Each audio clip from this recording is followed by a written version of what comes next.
Welcome to Once Upon English. Have you ever dreamed of a world beyond your own? A place where lions talk, scarecrows walk, and a single girl can change the fate of a magical land?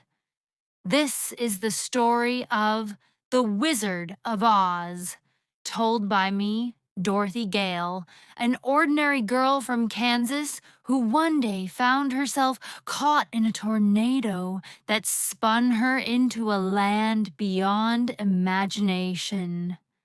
I never believed in magic. I never thought a pair of shoes could be powerful or that a little dog could be my bravest friend. But when the winds came, everything changed. Let me take you back to where it all began. I remember that day very clearly. The sky was gray, the wind was stronger than usual, and everything around me, our little farmhouse, the chickens, and even the grass, seemed nervous. It was as if the earth itself was holding its breath. My name is Dorothy Gale, and I live in Kansas. Not much happens here. The land is flat, the sky is big, and the wind loves to dance across the fields. I live with Aunt Em, Uncle Henry, and my little dog Toto. He's my best friend. He's small but brave. That day, Toto and I were outside, chasing a butterfly. Suddenly, the wind changed. It was louder, faster, and cold. I looked up and saw a giant black cloud twisting in the sky. Toto, we have to go home, now! We ran. The air was wild. The wind screamed in my ears. I could barely open the door as we reached the house. Aunt Em and Uncle Henry were already running to the cellar, the safest place during a storm. But before I could follow them, everything shook. The house jumped. Yes, jumped. The wind had picked it up like a toy. I screamed, but no one could hear me. The house spun and spun. My books flew through the air. A chair hit the wall. Toto barked loudly. I held him close. And then, silence. We weren't in Kansas anymore. I slowly walked to the door, heart racing. I opened it, and I gasped. In front of me was a land full of color. The grass was green like emeralds. The sky was bright blue. Trees had fruit I'd never seen before. And the flowers? They sang. I could hear them humming softly. Then I saw them. 3 small people, no taller than my waist, walked toward me. They wore bright clothes and tall hats. Behind them stood a tall woman in a white dress with a silver crown. "Welcome, dear Dorothy," she said. "You have killed the Wicked Witch of the East." I, I did what? She pointed to a pair of silver shoes under the house. Only the shoes were visible. The rest of the witch was gone. I didn't understand. I didn't want to hurt anyone, but the small people, called Munchkins, were happy. They cheered, they sang, they called me a hero. The tall woman introduced herself. "I am Glinda, the Good Witch of the North," she said kindly. "And you, my dear, have done a great thing." I looked around. "But I don't want to be a hero," I said. "I just want to go home." She smiled gently. "Then you must go see the wizard. He lives in the Emerald City. Only he has the power to send you back to Kansas. Where is this Emerald City? I asked. She pointed to a long golden path. It sparkled in the sunlight. Follow the yellow brick road, and you will find him. And just like that, my journey began. With Toto in my arms and the silver shoes on my feet, I took my first steps on the yellow brick road. I didn't know who I would meet. I didn't know what dangers were waiting, but I knew one thing: I would find a way home. I walked and walked along the yellow brick road. Toto was trotting beside me, his ears up, nose sniffing everything. The road twisted through green fields and quiet woods. The sun was shining and birds were singing above us. After about an hour, we passed a cornfield. Tall, golden stalks swayed gently in the breeze. Then, suddenly, I saw something strange. It was a scarecrow, stuffed with straw, wearing an old blue coat and a floppy hat. He was standing on a pole in the middle of the field, just like any normal scarecrow. But then he moved. "Hello there," he called out. I froze. My eyes widened. Did you just talk?" "Yes, indeed," said a scarecrow, smiling kindly. "I've been waiting for someone to pass by." I looked around, confused. "How can you talk? You're made of straw." "That's true," he said with a little laugh. "But that doesn't mean I don't have thoughts or dreams." I stepped closer. Toto barked, unsure whether to be scared or excited. I tilted my head and asked, "What kind of dreams?" "Well," he said with a sigh, "I wish I had a brain. You see, I can't think very well. I don't even know how long I've been stuck here." I smiled.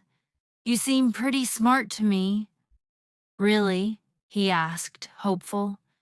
"You're very kind, but I know I'd be much better with a real brain." An idea lit up in my mind. "Why don't you come with me?" I said. "I'm going to see the wizard in the Emerald City. Maybe he can help you." His stitched-up face brightened. "You think he would give me a brain?" "Why not? He's supposed to be very powerful." The scarecrow looked around at the field, then back at me. "I'd love to go," he said, "but I'm stuck on this pole." I climbed up, pulled the pole loose, and helped him down. He wobbled a little when he touched the ground, but quickly found his balance.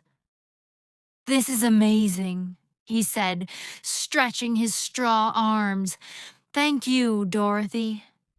And just like that, we became travel companions, me, Toto, and the scarecrow. We started walking together. He asked 100 questions like, "What is a cloud made of? Do animals have feelings? Why do people sleep?"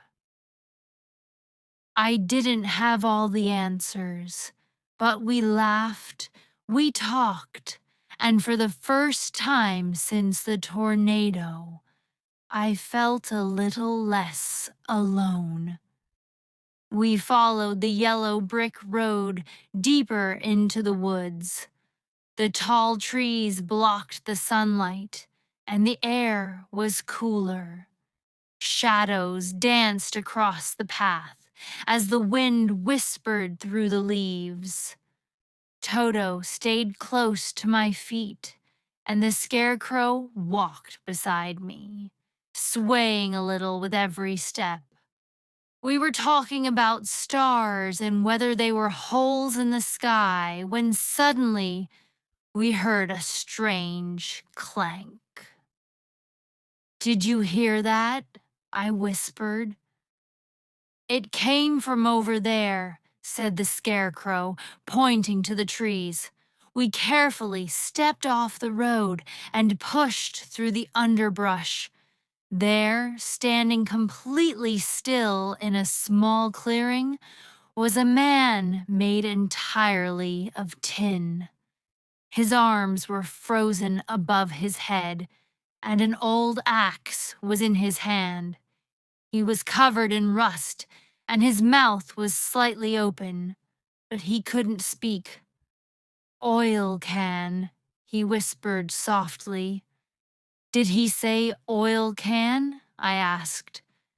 The scarecrow looked around and found an old rusty can near a tree. He handed it to me, and I carefully poured oil on the Tin Man's mouth, neck, and joints. The Tin Man sighed and lowered his axe slowly. "Ah, that's better, thank you." "You're welcome," I said. "How long have you been standing here?" "A long time," he said. "It rained one day, and I didn't have shelter. I rusted completely and couldn't move." He stretched his arms, turning his metal head left and right. "But now I'm free. You've saved me." I smiled. "We're going to see the wizard in the Emerald City," I told him. "I want to go home, and the scarecrow wants a brain. Would you like to come with us?" The Tin Man thought for a moment. "Do you think the wizard could give me a heart?" he asked. "A heart," I repeated. "Yes," he said softly. "I'm made of tin, and I don't feel things the way others do. I want to love and be loved. I want to care." "Then come with us," I said. "Maybe he can help you too." The Tin Man smiled. It was a strange smile, but warm. "Yes, I will come." He picked up his axe and stepped forward. His footsteps were heavy, but careful. So now we were four. Me, Dorothy, Toto, my brave little dog, the Scarecrow, who wanted a brain, and the Tin Man, who wanted a heart. We returned to the yellow brick road, walking together through the forest. We sang songs to pass the time, and the Tin Man told us stories about the forest animals he used to watch. It felt like our team was growing stronger with every step. But deep in the woods, something was watching us. We were laughing and chatting as we walked along the yellow brick road, when suddenly the forest grew darker. The trees became taller and closer together. There was less light, and even the birds stopped singing. "It's so quiet," the Scarecrow whispered. "Too quiet," added the Tin Man, gripping his axe tightly. Toto growled and stayed close to my legs. We all slowed our steps, and then a huge lion leapt out of the trees and landed right in front of us. He roared again, showing his giant teeth. "I'm the king of the forest!" We all froze in shock. Toto barked wildly and ran toward him, but the lion gave a little yelp and jumped back, trembling. "Please don't hurt me," he cried. "I didn't mean to scare anyone." "Wait, what?" I stepped closer. "You're afraid of Toto?" "Well, yes," he said, looking embarrassed. "I try to act brave, but inside, I'm just scared all the time." The Tin Man raised an eyebrow. "But you're a lion! Aren't lions supposed to be brave?" The lion hung his head. "They're supposed to be," he said, "but not me. I've always been afraid of everything. Shadows, noises, mice, even butterflies." I felt sorry for him. He looked so big and strong, yet he was clearly so sad. "We're going to see the wizard," I said. "Maybe he can help you." "You think he could give me courage?" the lion asked, eyes hopeful. "He's helping all of us," I replied. "The Scarecrow wants a brain, the Tin Man wants a heart, and I want to go home. Why not come too?" The lion looked at all of us. "Really? You'd let me join you?" "Of course," I said. "Everyone is afraid sometimes." He smiled for the first time.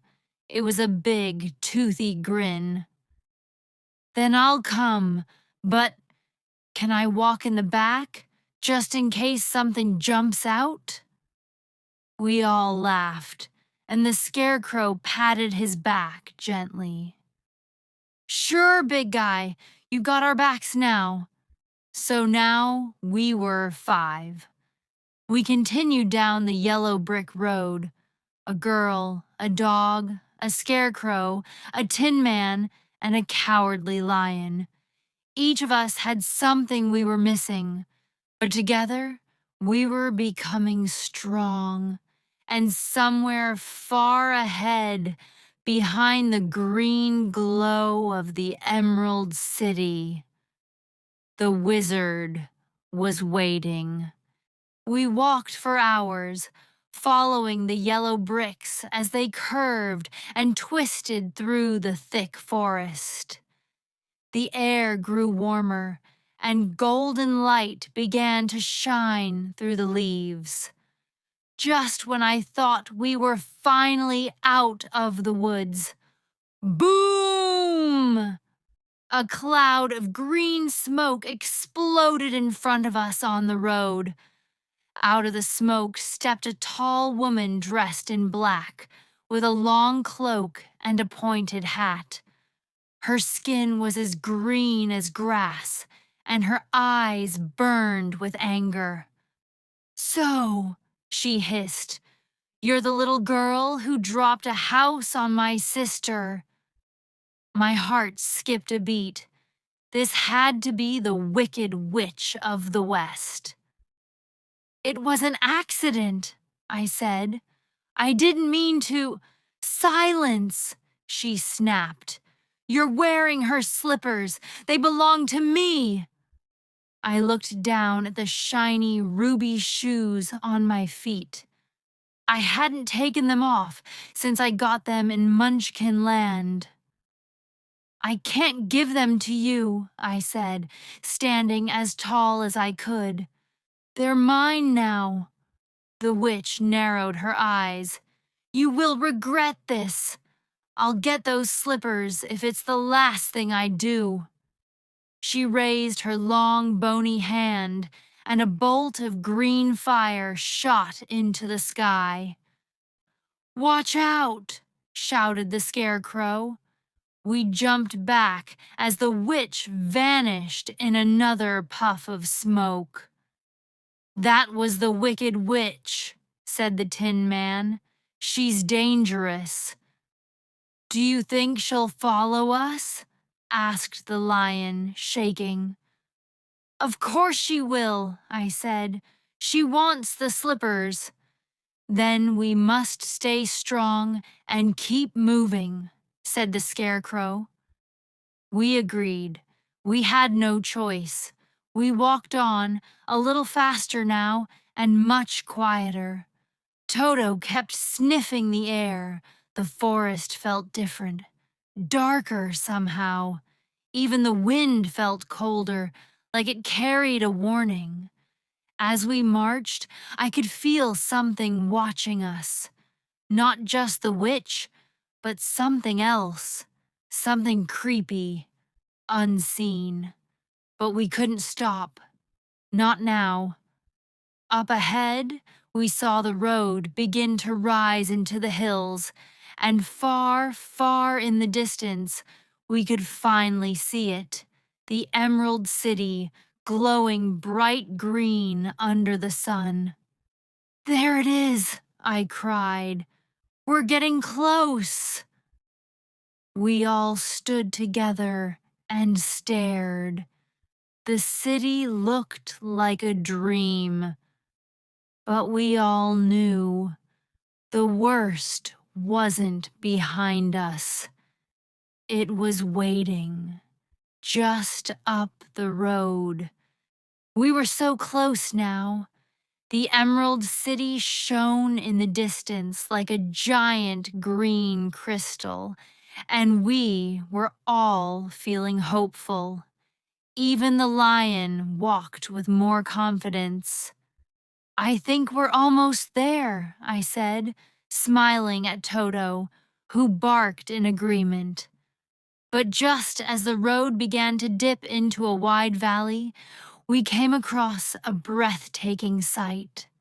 Before us stretched a massive field of bright red poppies, glowing under the sunlight like a sea of flames. The flowers swayed gently. The air smelled sweet, too sweet. "Wow," whispered the Tin Man. "It's beautiful." "Let's hurry through," said the Scarecrow. "We're almost at the gates." We stepped into the field.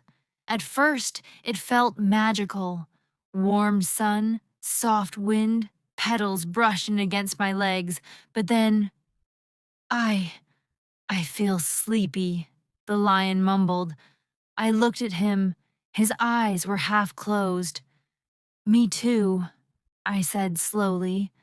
My legs felt heavy. My head was spinning. One by one, we began to slow down, like we were walking through syrup. The lion collapsed on the ground with a groan. I fell next to him. Toto barked but couldn't wake me. "Dorothy!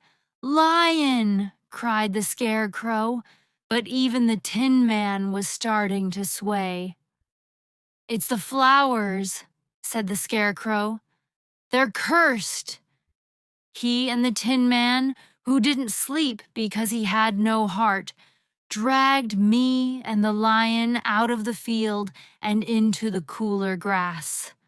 I opened my eyes slowly. "You saved us," I whispered. "Thank you." "We were lucky," the Tin Man said. "If we had stayed even a few minutes more—" Suddenly, crack! A dark shadow passed over us. We looked up and saw them. Flying monkeys, dozens of them. Their wings were black like crows, their faces twisted and ugly. They wore little vests and metal hats and had sharp claws. They circled above us. "What are those things?" the lion gasped. "Spies of the witch!" shouted the Scarecrow. "Run!" I yelled. We took off, running down the road, dodging behind trees and rocks. The monkeys swooped low, laughing and screeching. One tried to grab Toto, but I snatched him just in time. The Tin Man swung his axe, scaring them back. "We need to get out of this valley," he shouted. We ran and ran until finally the monkeys gave up and flew away into the distance. Breathless, we collapsed behind a hill. "That was too close," said the lion. "The witch knows we're coming. I said, my voice shaking, and she's not going to make it easy. We all looked up. The Emerald City was still there, but now it felt like the calm before a storm. We had escaped the poppies. We had outrun the monkeys. But something told me the real battle was just ahead. The yellow brick road finally ended in front of two massive emerald green doors, shining so brightly we had to squint. The walls of the city stretched up into the clouds. Everything was green. The bricks, the towers, even the flags flying above. We stood in silence. "This is it," I whispered. Toto barked. I took a deep breath and knocked on the door with all my strength. Moment, nothing happened. Then a small window opened in the door, and a strange green face popped out. He wore round glasses and a shiny uniform. "Who goes there?" he asked. "I'm Dorothy," I said, "and these are my friends. We've come to see the wizard." "No one sees the wizard," he snapped. "But Glinda the Good Witch sent me." The man paused, narrowed his eyes, then looked at my feet. "Are those the ruby slippers?" I nodded slowly. He gasped, slammed the window shut, and then the doors opened.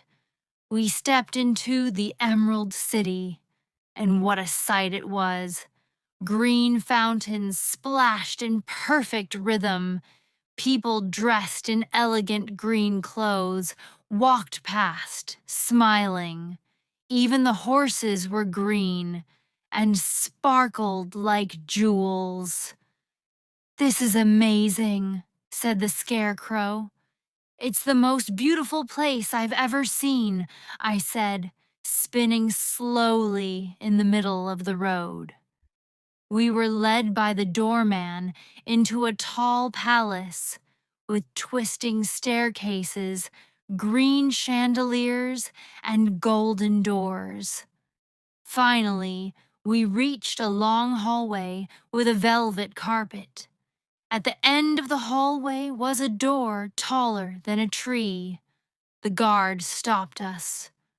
"Wait here, the wizard will see you now, one by one." I looked at my friends. "One by one? Why not all together?" asked the Tin Man. The guard just smiled and left. We waited in silence. Then the doors creaked open again. "Dorothy, you first." I stepped forward, heart pounding. Inside was a massive chamber filled with smoke and green light. Then, boom! Fire shot up from the floor, and a huge glowing face appeared in the air. "I am the great and powerful Wizard of Oz," the voice roared. I froze. The eyes of the face stared straight into mine. "Why have you come to me, child?" he demanded.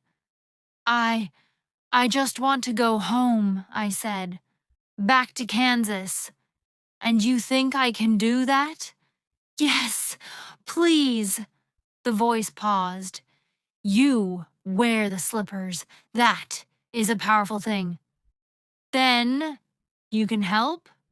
"Maybe, but not for free." He leaned forward, his voice dropping. "Bring me the broomstick of the Wicked Witch of the West." "You want me to defeat her?" "Yes, only then will I grant your wish." I stepped back slowly, trembling. The doors opened again. I walked out. "What did he say?" the lion asked. We have to do something, I said. Something impossible. I looked at them all, one by one. We have to go and find the wicked witch. Silence. Then the Scarecrow stepped forward.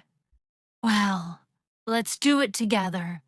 I'm in, said the Tin Man. I'm scared, said the lion, but I'll come too. I smiled. We weren't just strangers anymore.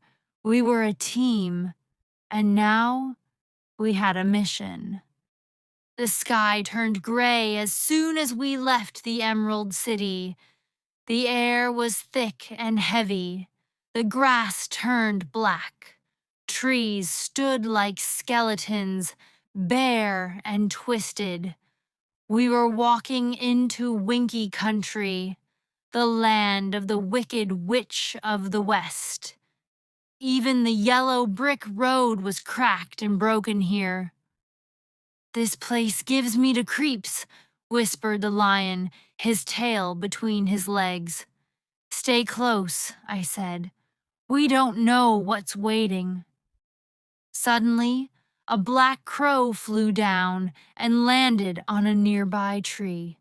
Then another, then 10, then 50.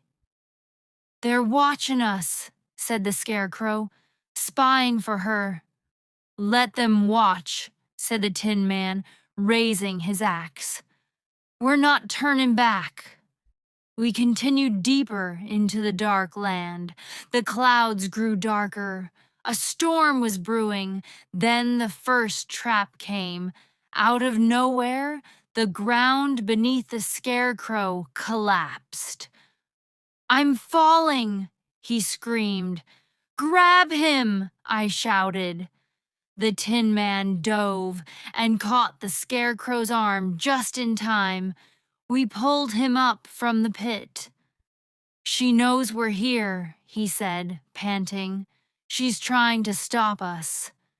We moved carefully now. Every step felt like a gamble. That night, we made camp inside a hollow tree. While the Tin Man stood guard, I sat beside the fire, holding Toto close. Do you think she's really that powerful? I asked quietly. She controls the sky, said the lion. They say she can call down lightning with her voice. We barely slept. The next day, everything changed. As we climbed a rocky path, a loud scream echoed through the mountains. A green ball of fire flew out of the sky and exploded in front of us. She's here, the Scarecrow shouted. From behind a smoke she appeared, tall, with wrinkled green skin, a long, crooked nose, and glowing yellow eyes. She wore a black dress that flowed like smoke and held a broomstick in her hand, the Wicked Witch of the West. So, she hissed, you're the little girl with the ruby slippers. I stepped forward. We came to ask for your broomstick. She let out a shriek of laughter. You think I'll just hand it over? No, I said, but we're not leaving without it. She raised her hand, and a blast of purple lightning shot toward us. The Tin Man leapt in front of me, blocking it with his metal chest. Run, he shouted. We scattered. Monkeys dropped from the trees, not flying, but fast and strong. They grabbed at our arms, tried to pull us down. The Scarecrow fought them off with a burning branch. The lion roared and knocked 3 into the mud. Toto bit one of their legs and made it scream. Get inside, I yelled, pointing to a cave ahead. We ran for it, dodging spells and flames.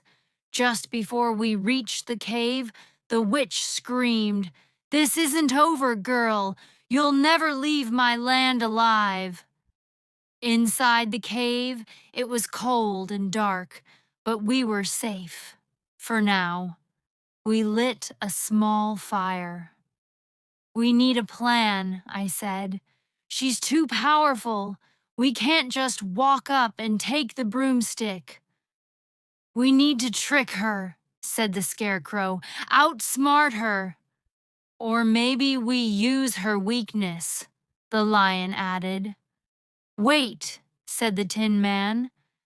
"Doesn't every witch have one thing they fear?" I looked down at the bucket of water we had used to douse the fire earlier. "What if it's water?" They all looked at me, and that's when the idea began. The witch had power, but we had something stronger, each other, and now we had a plan. The next morning, the world was still gray and cold. We sat around the small fire inside the cave. Smoke twisted slowly into the air. "So, how do we get in?" asked the Scarecrow. I looked at the steep hill above us. In the distance, on the highest cliff, stood the witch's castle, tall, black, and terrifying. Its towers looked like claws, scratching the sky. "We can't just walk in," said the Lion.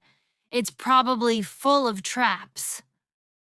"What if we don't walk in?" said the Tin Man. "What if we sneak in from under?" He pointed to a small stream that disappeared into a hole in the mountain near the castle wall. "Underground tunnel?" I asked. "Exactly," he replied. We followed a stream, crawling through a tight, wet tunnel. It was dark. We had to move slowly, our hands feeling the walls. After nearly an hour, the tunnel opened into a large underground room filled with old stones and rusty chains. We were inside the castle. Above us, we heard footsteps. Guards. "We'll split up," whispered the Scarecrow. "We'll find the broomstick while Dorothy finds the witch." "Alone?" asked the Lion. "She's the one with the slippers," said the Tin Man. "She's the only one who can face her." I didn't argue. I was scared, but I knew it was time. I climbed a dark spiral staircase. My footsteps echoed. With every step, I could feel the witch's power getting stronger. At the top, I found a massive iron door. It was covered with green runes, glowing faintly. I pushed.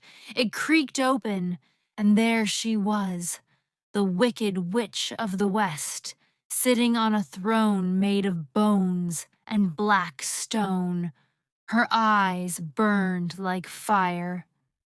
"You came back," she said, "brave or foolish?" "Give me your broomstick," I said, my voice shaking, "and I'll leave you alone." She stood. "You? Threaten me?" She raised her arms. A storm formed above the castle. Wind crashed through the windows. Fire flew across the room. I ducked, rolled behind a table. "You think you can steal from me?" she screamed. She threw another blast. This time, it hit a vase, turning it into smoke. I spotted the bucket of water we had prepared earlier, hidden in my coat. "This ends now," she shouted. She moved closer, her hand glowing with purple fire. And then I threw the water. Time slowed. The water hit her chest. Steam exploded. She screamed, "I'm melting! I'm melting!" She fell to the ground, smoke rising around her. Her robes collapsed. Her broomstick clattered to the floor. Silence. Then the door burst open. My friends rushed in. "You did it!" shouted the lion. "She's gone!" cried the scarecrow. "The broomstick," said the Tin Man, picking it up. I was shaking, but I smiled. "Let's go home." We walked out of the castle into the sunlight that had finally returned. We traveled back to the Emerald City. The sun was shining again. The sky was blue for the first time in days. Birds were singing in the trees. "We did it!" shouted the Scarecrow, dancing on the road. "Now we get our wishes," said the Tin Man, smiling wide. "I can't wait to be brave," said the Lion. "And I can finally go home," I whispered. When we reached the city gates, the guards greeted us with wide eyes. "You defeated her?" one asked. "The wicked witch?" We showed the broomstick. They gasped and opened the gates. The streets were full of celebration. People threw flowers at us. Kids waved little green flags. We were heroes.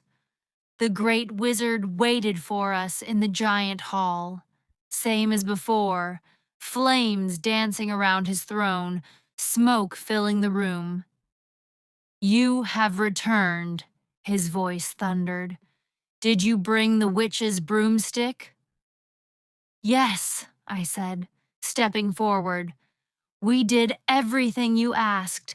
Now please, keep your promise." The flames grew higher. The air shook. "Come back tomorrow," he said. "I need time to prepare." "What?" I asked. "You promised," the lion growled. The Tin Man slammed his axe on the floor. The Scarecrow whispered, "Something's not right." Then, suddenly, we heard a sound.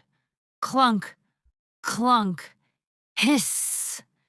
It was coming from behind a green curtain in the corner of the room. The dog, Toto, ran toward it. He pulled the curtain down with his teeth. And there, standing behind a machine, pulling levers and speaking into a microphone, was an old man, bald, nervous, wearing a green coat too big for him.